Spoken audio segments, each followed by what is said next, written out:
Welcome to the I Saved You, Now Do the Dishes podcast. I'm author and speaker Carrie Severson. In each episode, I'll share stories and tips from my experience with caregiving and advocacy through my husband's cancer journey. Hi, welcome back to I Saved You, Now Do the Dishes podcast. All right, so we are in the thick of it. It's February 28th, 2024. Today was the day my husband got a feeding tube. As caregivers, getting something like this done, accomplished, is a huge weight off our shoulders. For me personally,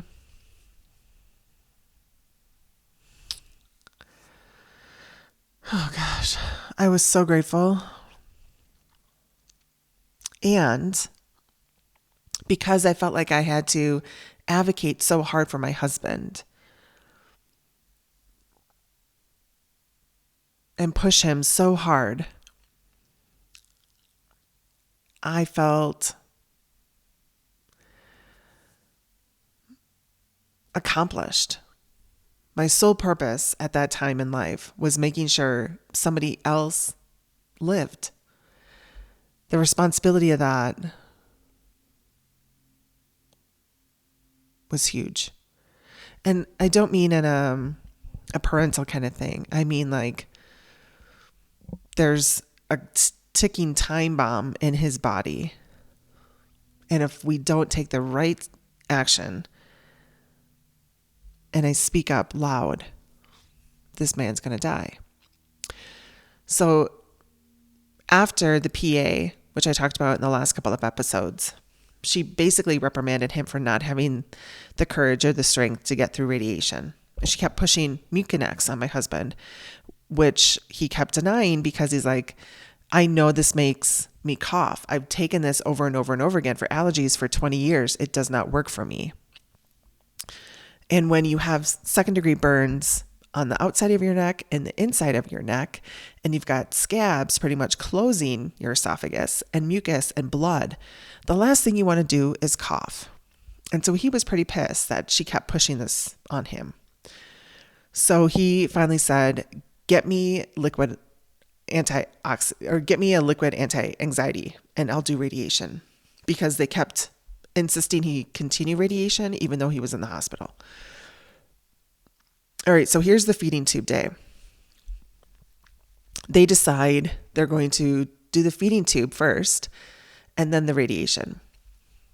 So earlier, I slept in the hospital the night before because the previous night I didn't, and he spiked a fever, was disorientated. I didn't want him to experience that. And I truthfully didn't trust the PA to not come back. There was something in me that was high. I was highly alert. I was very protective. I was pretty pissed for how he was being treated by this one particular person. I didn't even think she should have been in the ER, honestly. Her office is nowhere near the ER. For her to come in and check on him like that was really creepy, to be honest, because there was an entirely different team that was working with him on radiation while he was in the ER. Anyway, so the 28th morning, I start to hear people stir, shift changes coming. Gavin's getting labs. They do an x-ray because they're checking for pneumonia.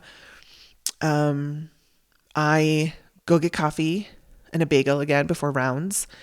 My mom texts, wants to come over. She knows the surgery is supposed to happen that day. And it's really early. It's like not even 7. And Gavin's alert and he's asking me when he gets to go home. I'm like, honey, you've got to stay here a while. And the nurse is in and out of the room doing things, changing, his solution. And he suction cups and he's like, when can I go home? And the nurse doesn't address it. She doesn't even look at him. I'm looking at her hoping that like she's going to chime in on this conversation, but she doesn't. I'm like, great, thanks. Let me be the bad guy here. And I remind him, honey, we've talked about this before. You have to stay here for a while. And I had hidden my purse. I hid the keys. Um, I'm sure some of you have been there and had to do that. At least I hope so. But he was very, very eager to get out of there. So my mom comes and, he's crabby. He's in pain. He hasn't ate in a while. He's not super friendly, but she comes in, says hello, rubs his head. He thanks her for being there. And then it starts to happen. He gets wheeled out and they're like, okay, the nurse tells me she doesn't know where surgery is, to go ask the charge nurse. And I'm like, okay. So Gavin gets wheeled one way. I go and I talk to the charge nurse. Do you know where where am I supposed to go for like hanging out to wait for him? And she's like, go downstairs, ask the surgery department to the right of the elevator. They'll tell you. Okay. So my mom and I are like, this is weird. We go downstairs, we check in with this surgery check-in desk, and the woman is really sharp behind the desk. She's like, I don't have a Gavin here. He's not with me. Who sent you here? And I was like, charge nurse upstairs. And she's like, she's got it wrong. Go 2 floors down, go out the elevator, take a left, and you'll see a check-in desk halfway down the hallway. All right. So far this is, I don't know, maybe this is typical of your experience as well, but I felt like we were in a rat race and no one knew what the hell they were doing. It didn't really like set the tone for having confidence of what was, happening, which is it's supposed to be an in-out simple procedure. But, in hindsight, I can't imagine. I'm grateful he got admitted when he did. He obviously needed to be there. And at that point, you're just kind of going along for the ride. You have no control over any of this. So we finally find where I'm supposed to be to like check in and wait. I give him patient number, his name and date of birth. They tell me that to sit down. He's probably wanting to see me in his pre-check or pre-op or something. And then once he actually gets admitted and the operation starts, you can wander for a little bit. It'll take a while. You can go over to the cafeteria. She's like, so just sit down and I'll take you back to see him before the operation. So I do. I get to go back and see him. And it's like the wild, wild west back there. There's heavy music blaring. There's people running all over the place. Everyone seems to be a little bit jumpy. And there's just like bays with curtains. Gavin's at the very end. He's already in a gown. And his shoes and his clothes are like in a bag somewhere. And they tell me that they'll return everything to him once they put him back up in his room. And I make a joke and I'm like, he's going to hate the fact that you took his shoes off. Can you please make sure his shoes come back with him because he loves his shoes. We wear Hokas and he loves them. He doesn't like to take them off. Anyway, so he's barely conscious. And I'm meeting, again, a whole new team, brand new people. The surgeon comes in pretty hyped up and shouts over Gavin about what he's about to do. So I kind of shimmy my way up to Gavin's head and I'm looking at the surgeon, paying attention to how they're describing this. And they're going to put something down his throat. And I immediately put my hand up and I'm like, Gavin has 2nd-degree burns in his neck, in his throat with a ton of scabs. That's going to put him in a ton of pain. And he's like, well, the other option is to grow up through the groin. And he said why he didn't want to do that and that Gavin would be out of it and, he wouldn't be conscious for the pain. And I'm just like, oh my God. Well, I'm not a surgeon. Obviously, I don't have a say in this and how you're going to perform your job. So I'm like, just please make sure he's, really not in pain when you do this, because he's been unable to eat obviously for days, and he's on a ton of drugs because of the pain. And I'm having this conversation with him, and suddenly code blue goes off. Code blue. And they talk about the bay, and everyone disappears, goes running down the hallway. My mom is texting me, code blue, ? Is it Gavin ?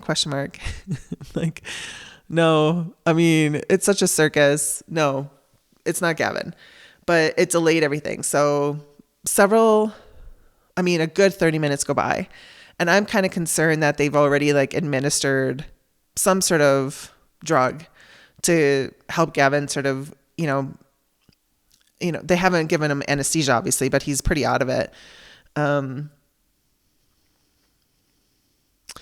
Anyway, I say prayer, I kiss him, I make sure to thank everybody. I repeat their name.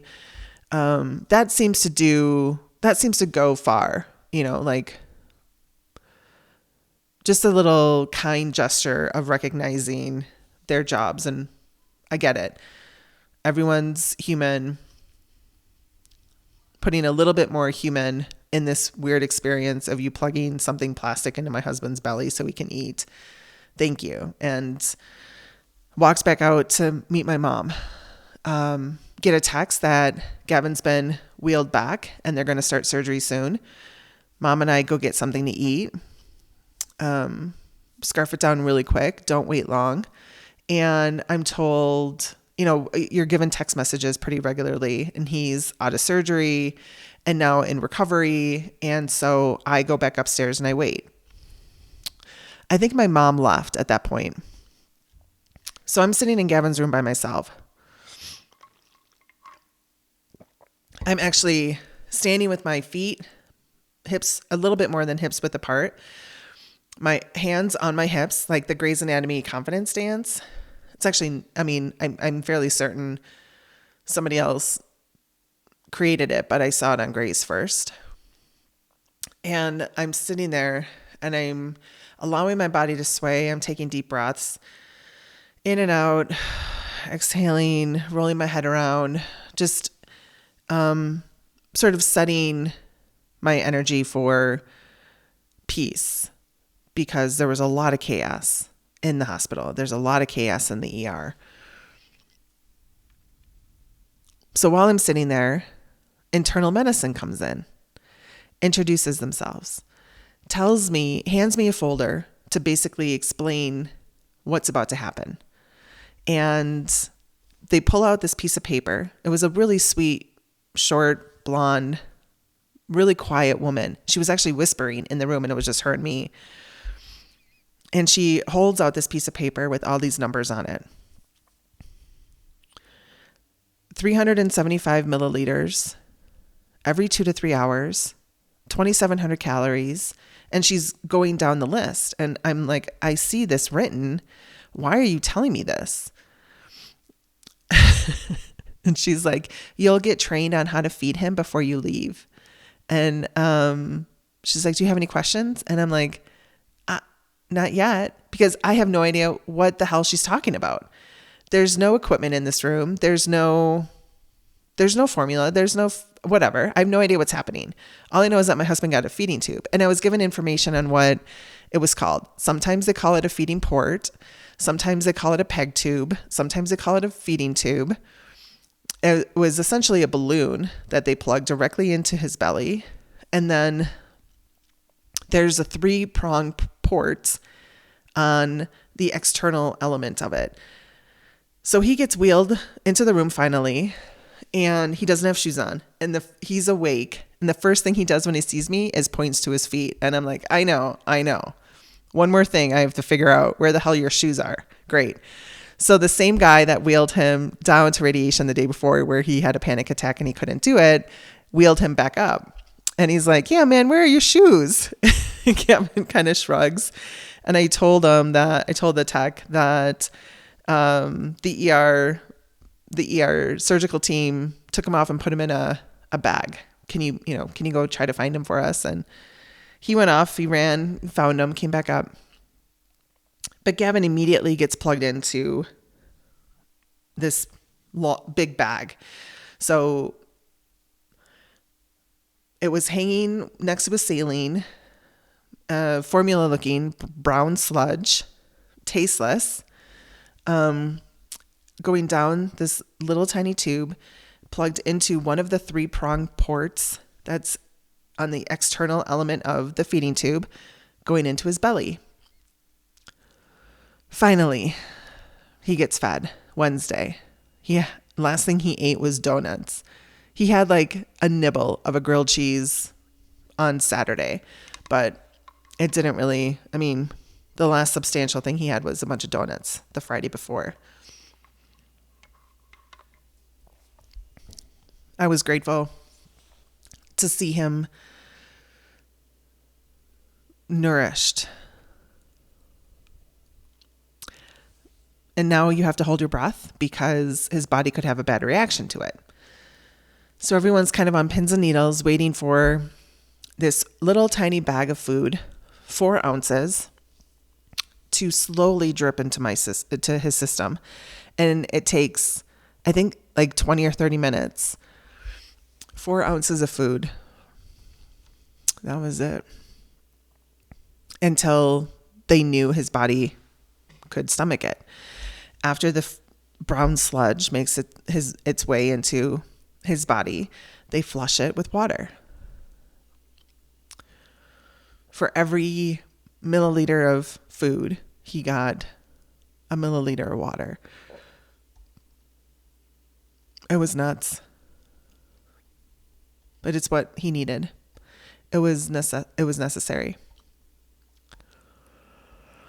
So the same day, palliative care comes in to tell me that they're going to change him from this really strong drug to fentanyl.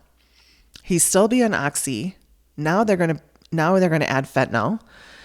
Then it's gabapentin, ibuprofen, and Tylenol. Fentanyl and oxy. So they eliminate the really strong drip system, allow his body to sort of process that. And they're like, we're going to start fentanyl that night.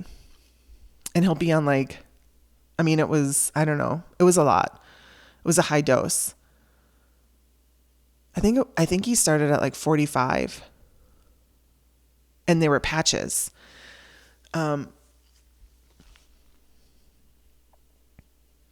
While his body was working, it had food in it. It was being flushed regularly with saline, the really strong drip medication that was 10 times stronger than morphine. As it removed itself from his body, Gavin became more alert. So I'd say it's probably 4:00 that same day. It was a very long day. In walks the PA, the one we don't like. And she's like, oh, good, you got the feeding tube. Do you think you're going to have the strength to do radiation? Because you haven't done it. You need to start doing it again. Gavin is standing up next to the sink because he's literally spitting out mucus and blood. He's hooked up to this machine, not only the bolus feeding thing, because he's on a second dose of food. He's on saline. And this woman walks in, totally disrupts our peace. Gavin walks around the bed, grabs a suction tube, suctions the mucus out of his mouth, and says, again, treat me, not them. Get me a liquid anti-anxiety, and I will do it. And she's like, you're making my job hard again. And at that point, the palliative care team walks in and his nurse. And they introduce each other to one another. And they start bickering at Gavin about how he needs to start doing radiation. He needs to wrap his wound differently. He needs to do this, that, and the other. And there was really no space for any of this negativity in this little tiny room. I'm pressed up against the window, and Gavin is having a really hard time. He actually starts coughing, and he's coughing up blood and mucus on the bed. He makes it over to the sink. The palliative care guy comes up in front of Gavin, tries to look up into his mouth while he's coughing. He literally gets he's so close, he gets blood on his tie. Finally, Gavin had enough, and he was like, everyone out. And then the PA is like, you're being really rude. And I had enough at that point. And I started stepping towards them. And I'm like, get out of this space. Leave this room right now. Leave. And I just kept saying it and she repeats it. You're being rude. That's not helpful. I'm pushing them out the door, including the nurse. I shut the door behind them.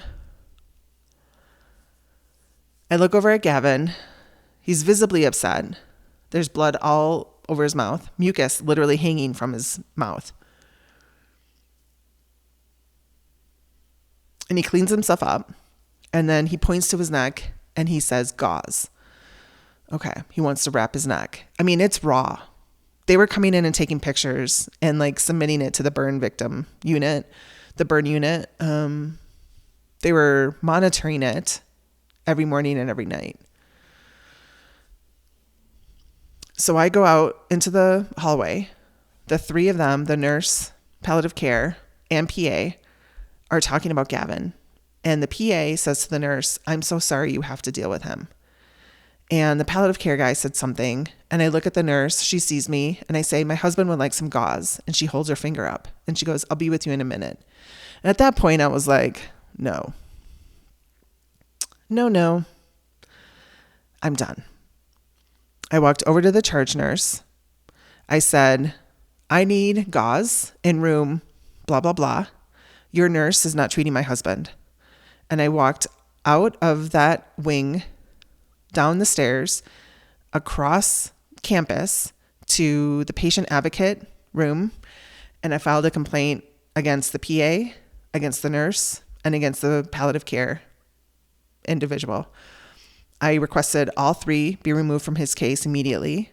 I wanted brand new people. I never wanted to see any of them again. Neither did my husband.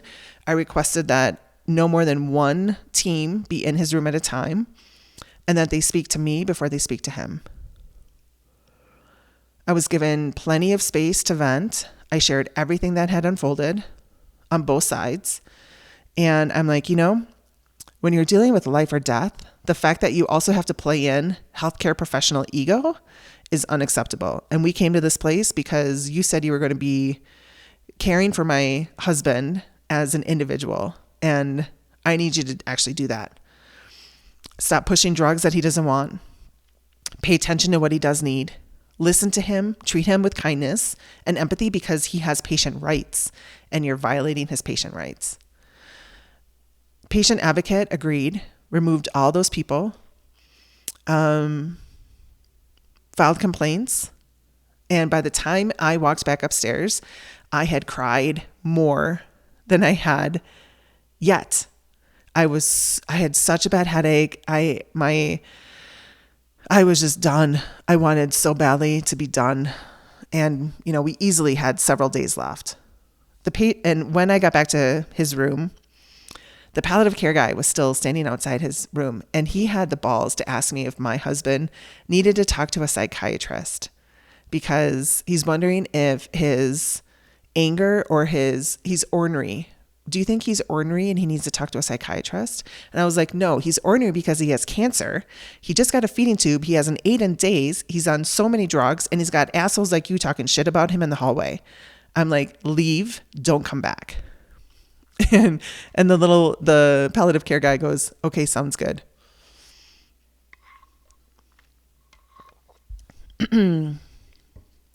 We have the hardest jobs, and we do it for free. When you're advocating for somebody going through something hard, you got to pull out all the stops. And if that means you become somebody totally different for a little while and you file complaints, do it. Don't get pushed around.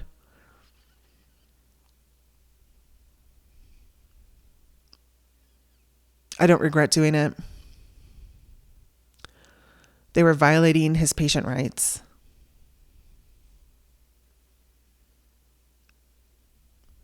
I didn't even know we had patient rights until this happened.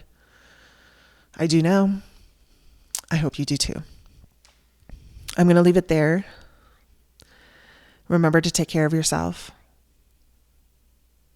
Go to the quiet room if you need it. Make sure everyone has your phone number. Make sure you have their names and their roles and that they're treating your loved one with care. If you are a family caregiver, remember it's okay to have somebody do the dishes every once in a while. I love you. I'll talk to you soon.